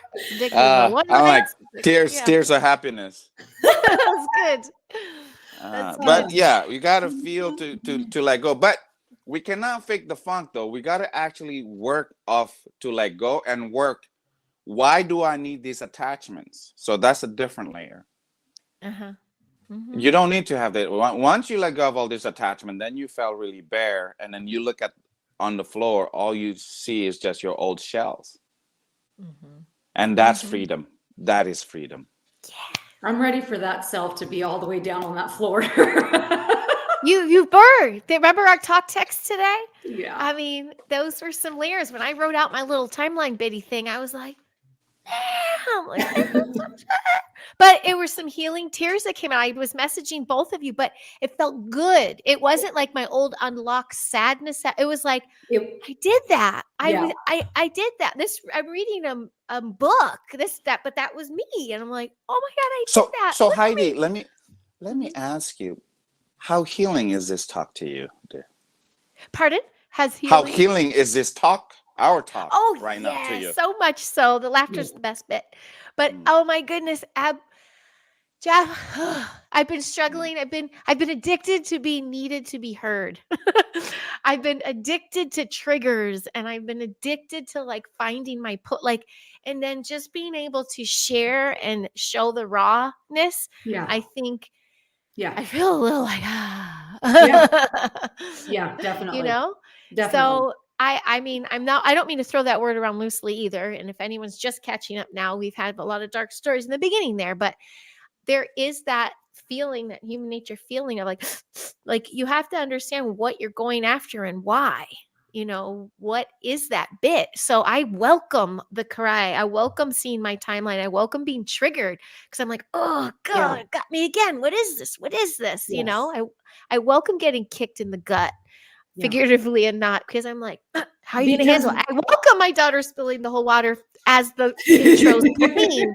So I can be like, how am I going to handle myself? You know, it's all part of a daily choice of healing. And I tell you, I'm 6 weeks now, I think, of not even puffing Mary Jane. And I think I even hid that from you last time, Jeff. I'm like, I'm doing good. I'm barely doing it. It was like, Not that, I'm already justifying and making excuses for it, but I'm sorry. It was my addictive vice. It was a vice. I Yes. couldn't, I thought of it on the way home, was ready to do it. And now I'm able to process without it. And that's all I wanted to know, that I could do that. And That's I beautiful. shared with Giant, because he used to resupply me. He's like, you need this. You're fucking bat Yeah. shit today. And I'm like, no, you know what? Let me be bat shit. Let me figure this out. And he did. He's like, okay, figure it out. So yeah, thank you. Thank you for asking. This has been wonderfully healing. Yeah, I agree. Mhm. I agree. I think it's healing as well. Yes. And our friends in the chat, Jim, you've been here the whole time. Bless your heart. I always get amazed when I see someone at the beginning of the chat and then later. You never know. You never know if people pop around and do what they got to do. I'm sure they pop in and We out. got stuff going on. But they're chiming in. And Joe Fox, I'm happy to hear that. And I'm happy you caught the live. I know that sometimes you can't catch it and you were leaving work late, so you were worried about that. So Joe. I'm glad you were here. Does anyone in the chat have any questions for Chassidy or Master Jeff? I know we've covered a lot of ground here. And I thank you so much, Garrel. Garrel's been sharing your links, you guys, because I forgot that. And thank you for that, Garrel. Bless your heart. Oh, thank you. You did a congratulations. Thank you so much. I love these little circle chats, because tell me this, did you guys didn't know each other before this, did you? No. Oh, see, Yeah. and when I'll get these hits and I'm like, I really want to have this convo, and I think of this and this from my little Rolodex, that might be some more beautifulness coming through, wanting to link you guys up. Yep, So, definitely. For sure. yeah. I have some things I could definitely talk to you about for sure. Yeah, you guys, and Joe, scroll up just a bit. Garrel, oh, you might be on Facebook. It's in the maybe I'll get, yes, he's on Facebook. He's on, but you still have your healing page. That's what Garrel put in. He put your website in there. So that's scrolled up above. I don't know if you can see that. My one. website it's not all that done. So so it's easier for people to see my testimonial album, and I need to back it up too, because Facebook has been really weird in the past week. Yes, it has. It has. Oh, here's Yes, a question for you, Master Jeff. Mm-hmm. I was going to say parasite cleanse. I say that for everything. What would Jeff suggest for fibromyalgia? Fibromyalgia, more than 50%, it is from unresolved trauma. So if it's not very severe, crazy fibromyalgia, a lot of times it's even whether the person remember or not, there's some traumatic events, and sometimes it is transferred. It could even be transferred through sex, or majority is from mother-daughter. Really? Wow. Yeah. Ooh, wow. didn't know that. Especially if the mom wasn't processing, transferred to. So let's say I heal many, dying children or even pets, was displaying the symptoms out of, let's say for a pet, their owner, a baby will actually displaying the symptom out of the mom or the parents. So this is why that's why I created that hashtag, don't address the symptoms, because like a higher vibrational being might have the symptoms out of things that's not even them. Gotcha. Let's say I was dealing with a 3 months or 6 month old baby having eczema, and then no vaccination, everything raw, blah, blah, blah, blah. And then it took me a minute. And then when I was doing assessment, and I asked her, what is your emotional content while you were breastfeeding? Oh. My husband is dying of cancer. Oh. What do you think? Well, your baby having your stress cortisol transferred to your breast milk. So the eczema was a stress response. That's the mom transferred to the baby. Gotcha. Yeah. That makes sense. There's another question here from my buddy, Mr. Jim. He says, I can't sleep. Lay in bed for hours, eyes closed, but fully awake, even when exhausted. Endocrine system. So it's very easy. Number one, the room has to be cold and dark. Okay. Like pitch black. Pitch black, has to be pitch black. And then blue light blocker is a must. Okay. Because the blue light, the one that makes your body, your endocrine system thinking that it's daytime. So I would 2 hours before trying to go to bed, no screen time, nothing. If you do, And then, and what's important is that the mineralization, you know, the taurine will help. Take taurine at night. As far as dosing, I'll give you the dose, but I don't remember offhand right now because I deal with so many things. Now, the most important thing after that is actually sun gazing, because when you sun gaze in the morning, you reset your whole endocrine system. So even as tired as you are, brother, get up in the morning. But when I say sun gazing, it's not during the day, okay? It's only 1 hour of the sunrise and 1 hour within that sunset. And it's not staring. It's just putting your face to it, right? Yeah. Yes. So With I your have eyes. certain technique, and one of these days maybe we could do like a group, and I just certain technique. There's a technique that you could draw light with your eyes, because it's important. When I measure people with resonance, I need to see their eyes, because the eyes are, you know, to collect the light, but the real light collector is your pineal gland. That's why when you detox the pineal gland, when you detox the psychotropic, the person will feel more and more energetic stuff, because the collector of the light is your pineal gland. You don't see from the pineal gland, okay? The pineal gland is the collector. You see and discern with your heart. In my Indonesian native language, we call that mata hati. Your eye, your true eye, is in your heart. I like that. Yeah. I'm going to tell the kids that. I like that. Thank you. Here's Sandra. Mata. Yeah. Mata. Sandra wants to, what you suggest for neuropathy, not diabetic associated. Did I say that right? Good question. That's, again, I know it sounds so basic, mineralization and vitamin Bs, and especially B9 and B12. Wow. And I have a very specific bentothymine, which is the form of vitamin B that I like to dose people with neuropathy. And if you could tolerate raw cacao will actually, but I only recommend the cacao from my friend, the one that I actually get from Sunstar, and that will, you know, help for you guys to have copper peptide, and of course, increasing activated stem cells. So I have different ways to do so, but the most basic is that. Okay. And Mr. Joe Fox, you got to accept his friend request, Master Jeff. Joe. Oh, okay. All right. Oh, He's a just, sweet yeah. pea. Yeah. I love Joe. So, what are your thoughts on the new grounding sheets? Either of you? Those, you know, those plug-in thing. I had a moment with that. Yeah. I was like, I don't want it, but they say it's not plugged into the socket, so that's a good thing. Have you tried them? Have you tried the sheets? No. Have you, I have Joe? a friend. Mhm. I don't know. I can't recall if he said it. I think his mom said that it made a little bit of a difference for her. Yeah. Yeah, my friend loved. I have a friend out here that tried them and loved them. Karen, our buddy Karen. But have you? Either of you? You neither of you used them? I'm trying to simplify it without talking another 2 days about this, because this is what I do.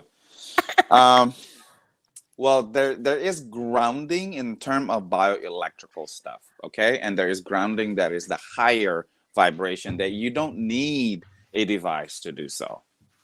Okay, as long that we have enough minerals in the body, and then we could direct our energy with our breath. Gotcha. Okay, but will it help? Yes. But you know what will actually help? You could create an energy grid on your bed.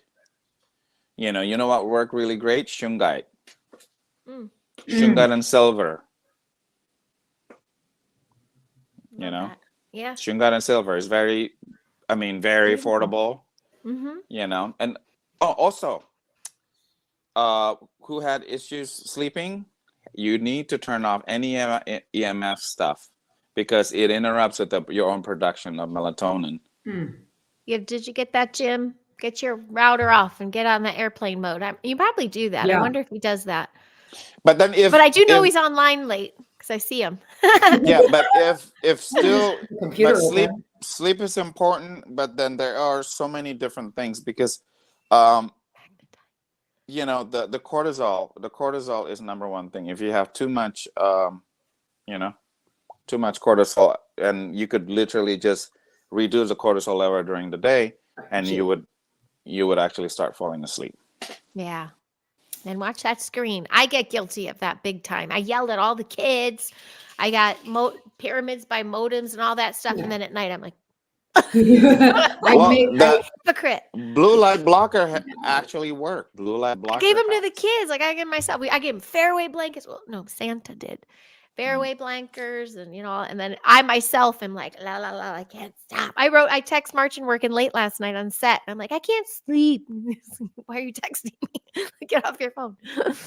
um, the copper. Yes, I was thinking of you, Garo, with that. Thank you. He's going to do the copper wire grounding for sleeping. Sticking the copper wire outside, running it into the bed, the Oh bedroom. yeah, been Yeah, hearing yeah. a lot about copper lately. Yes.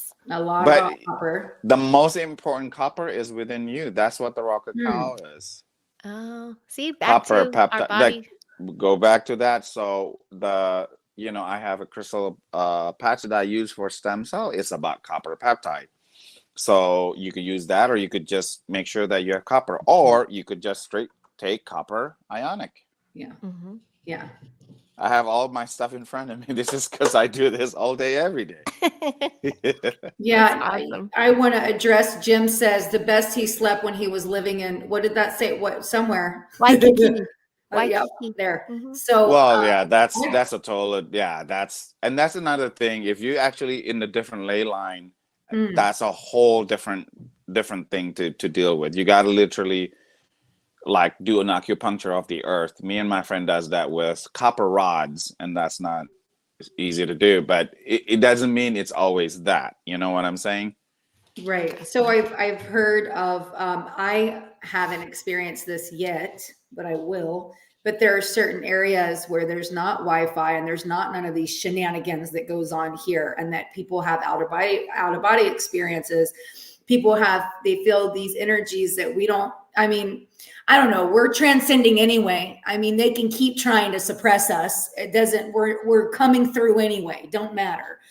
Our light's bringing it all up. But I'm just saying, like other parts of the world, like Africa and things like this, where it's a lot lighter. You're more likely to have these experiences.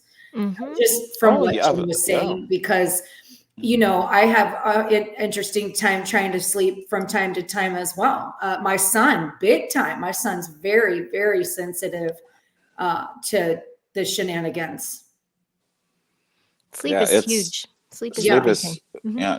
Your brain detox 10 times. So that's why, like, when you're sleeping, your brain detox 10 times when you're awake.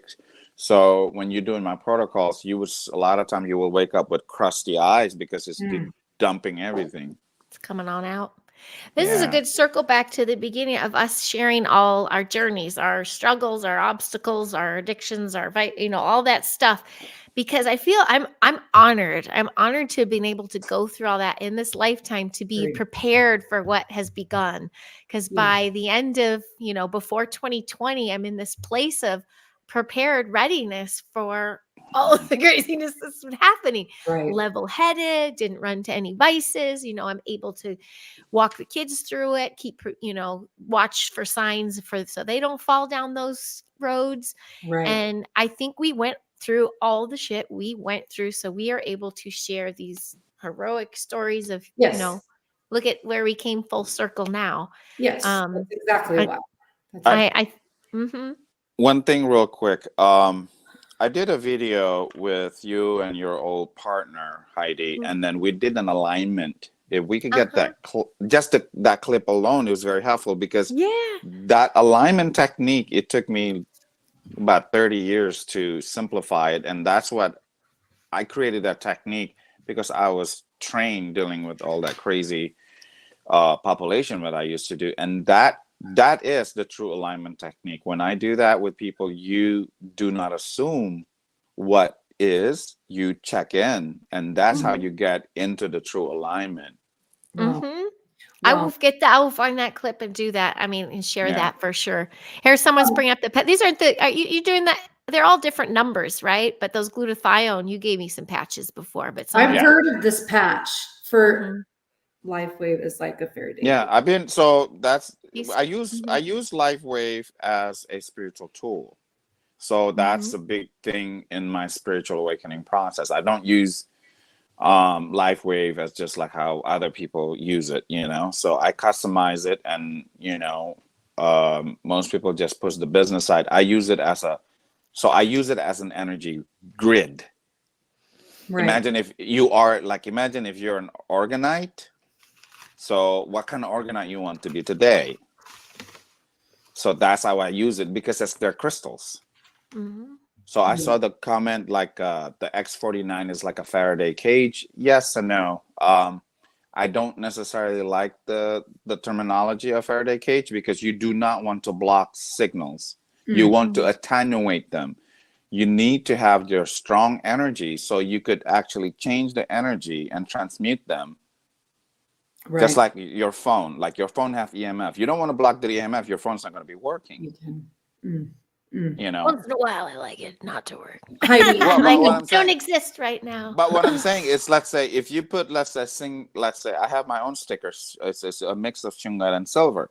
So the shungat will spin like 200 times clockwise. So our energy spin clockwise. Anything EMF, parasitic, demonic, they spin counterclockwise. Oh, wow. But if your energy is spinning more faster and more powerful than their energies, you change the energies. So you're not blocking them.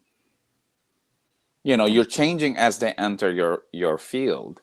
Gotcha.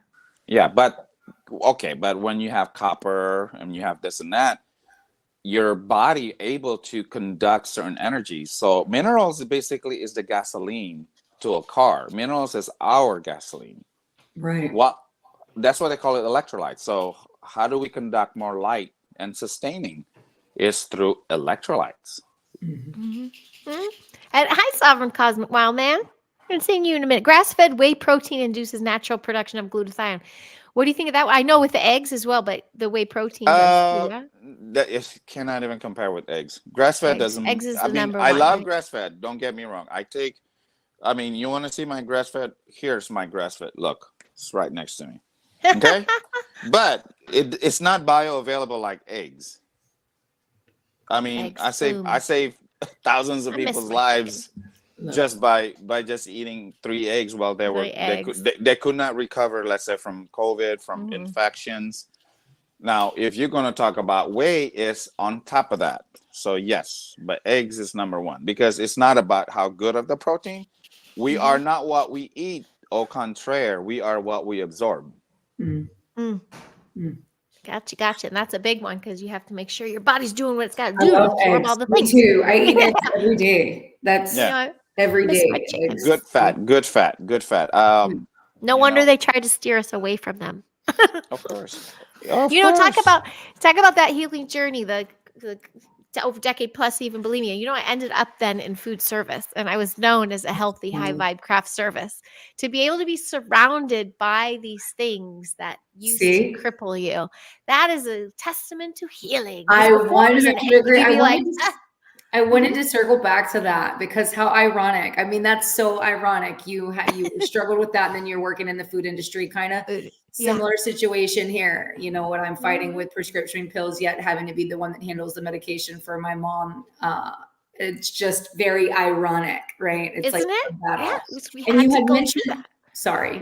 No, please. I admit. You had mentioned earlier about bringing all of this to light, and I just want to say, I'm feeling pushed in such a big way to talk about the darkness, but to bring it to the light, because when I first started talking about it, like before I even stopped the Suboxone, how many people reached out to me that they were battling the same thing, that they wanted to do the same thing, but they just didn't want to speak. I mean, because of the way that society views these struggles, right? So this is what we are doing, is bringing this to the light. We're transmuting this. We're dropping judgment. I don't know. I just felt compelled to share that because there's so many people battling this, and that's what this is all about. It's okay. Yeah. It's okay. Yeah. We've been at war since the day we came out of our womb. We just have to learn how to love ourselves and forgive ourselves and forgive our neighbor. And if a person's a narcissistic individual, love them from a distance. Just healing, loving, not judging, knowing that we've all been through so much, from the vaccines to the chemtrails. I mean, we're powerful. I mean, we're so adaptable. I mean, they're constantly trying to get us, but there's nothing they can do. We're unstoppable. We're unstoppable. That's just it. You can't stop. You can't stop us. So anyways, I don't Totally. know where that came Totally. from. That was beautiful. That came out. I love that. That had Yeah, to when be. I get so Yeah. triggered I when we start whenever, and that's, I will admit, you know, I think the pharmaceuticals, anything about, you know, big pharma, Rockefeller, these elites, I get triggered in such a big way because I can just feel how hard they are trying to just suppress through every single angle of every, and I'm so passionate about it, and it triggers me in such a big way. And then I just have to remember, you know, why I'm here. So it's funny because I moved where I moved and I'm driving. I don't go different routes to one place. I take one route and that's the way that I go. Well, GPS took me some weird route, right? I see a big 5G tower and I'm like, that's precisely why I'm here. This is, you know, this is why I'm here to transmute all that. A new upcoming neighborhood. Of course, there's one sitting right there. Oh no, by your house. Well, not too close. I mean, it took me a different way, but yeah, I mean, Made you like aware of on the opposite side of the neighborhood. Gotcha. I don't know why it, you know, I went that way. I never have gone that way before. I'm directionally challenged a little bit. Just to make you aware though, but and you now you mean you know all the things to do. Just armor up. We got to armor up and navigate. Right. Real quick, I just want to go back to I forgot to share a little bit about my my journey in terms of transmuting addiction. And this is why I go back to the Live Wave crystal patches. Look, you see? Over your shirt too. Yeah. Oh yeah. So when I customize protocol, like I could actually negate 50% of addictive. So your energetic addictive is actually in your brain. Yeah. So I could negate that by using this crystal patches at least by 50%. So I have countless of whether it is to sugar, mostly sugar, or even cigarettes, nicotine. Wow. So the drive, the pull, it is from your frontal lobe. So that's this thing, just to explain a little bit for people, because now people know about Live Wave. You mean the want? Is that what you mean by the pull? I apologize for interrupting. I just want to be clear. Yeah, the want. The want. Okay. Yeah. Okay. But sometimes we don't even understand the want. We just like a pull, right? It's like, we just want. I need that. I need that. I want that, you know? So, but the reason I'm telling this, because a lot of people now in the truther community aware about Live Wave. I mean, I've been using Live Wave for 12, 13 years. I mean, I saw Heidi and I was doing so many healing at this Dimension Disclosure. How many years ago was that? 19. It was 2019. Yeah. So nobody knew about Live Wave. I was healing everybody and their mamas. the whole convention I did healing. And then, yes, I did use Crystal Pasture from Live Wave, but but I used my spiritual teaching and Carbon 60. I mean, even the stage manager that was in pain, I took his pain away in seconds. Wow. I need you over here with my mom. She deals with it every day. It's awful. Get some offline chats going. I think that would be very helpful. You guys, we hit a 2-hour mark. Yes. Carol and Jane, bless your hearts. They're probably like, we're still nodding. It's gotta go. Are they done? Yes, let's wrap it up. Well, I want to wrap it up with saying, and I'm not just saying this because it's something to say every time, but it deserves more of a conversation. So maybe we can always pick it up and do another one, bring in some more people too, and there's never a time to not talk about healing and overcoming addiction, no matter what that looks like to you. And don't forget, it's the seen and unseen. Right. I was like the ultimate actor. Talk about hide your shit. Right. And and that's now we walk around and we can see, I see you. I love those little TikToks of someone who sees someone like sit down and fixing their shirts and stuff. We see them now, and now's our chance to help, reach our hand out and assist and help. And just someone being seen and someone being heard, that is such a huge part of healing. So we're not bearing anymore. We're not bearing anymore. Yeah. We're bringing it to the light. It's not being buried. I do need to say something real quick, please. Yes. I know it's been 2 hours, so I'm still offering complimentary instant pain relief and detox for all veterans and all first responders on Even nurses, if they're like single mom and they don't have money to buy healing tools, I'll help them out. And because a lot of these veterans are actually vaccine injured that caused the suicides. They're not battled. They're not. The PTSD did not come from combat. Well, Yeah. oh, No, the PTSD Okay. is That's a brain heavy combo. damage, traumatic brain damage from vaccine. Wow. Okay. Wait, And they wait, get wait. I'm sorry. overloaded. Did you They say get from overloaded. vaccine? I apologize. Wow, that is so synchronistic. Thank you for saying that. So, Wow. Okay. I do this all day, every day. Right. Yes, I still charge for healing and assessment, but my main purpose is a lot of charity healing. We did a lot of charity healing for Lahide, but I do charity healing every day. So that's the thing. So I have tools and teachings, and basically I create my own tools and I create my own teachings on the go. So eventually I'm going to have a whole soldiers of healers. Yay. Oh, Yeah, he's usually first on the street when trauma happens out here in California. He's like out in his car. He's like, okay, I'm out in front of the shooting or something, and he's doing his Yeah, healing. well, So thank you, Master Jeff. I call my tribe Heals on Wheels. Heels I on wheels. love that. And we're heels on the airwaves. Yeah. So Yes. thank I you all love for riding that. that wave. Thank you so much. you. Thanks for riding that wave with us, everyone in the chat. We are so So grateful wow. you're here. Jim, thank you for everyone sharing your stories with one another. I hope you found some community that perhaps you didn't know before. Please reach out to them. That's why we're doing this. We're building community. We're fully transparent. As that veil thins, we're finding one another. My dog is so happy with this conversation. And yeah, transform your water, transform yourself. What do you want to say, pal? When she's like, hey, I need you. Come on. She's done. I love you much. I Aw. really appreciate you. Thank you. Thank you for hearing me and seeing me. Thank you for your support. Hit like and subscribe. This is selfless dedication right here. Let me tell you. Oh, yeah. Let me just, to everybody, every single one of you individuals out there that is doing these podcasts, so much kudos to you. So much work. And I didn't even do nothing. Heidi's just walking me through the process of just getting on StreamYard. Kudos, because it takes a lot of work. And I admire that. That's admirable. That's very admirable. And thank you for that.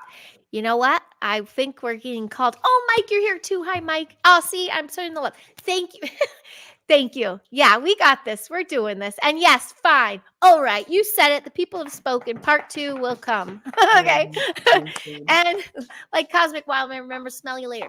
We'll smell you all later. You have a beautiful one. And I'll talk to you both in just one second. Peace. Have a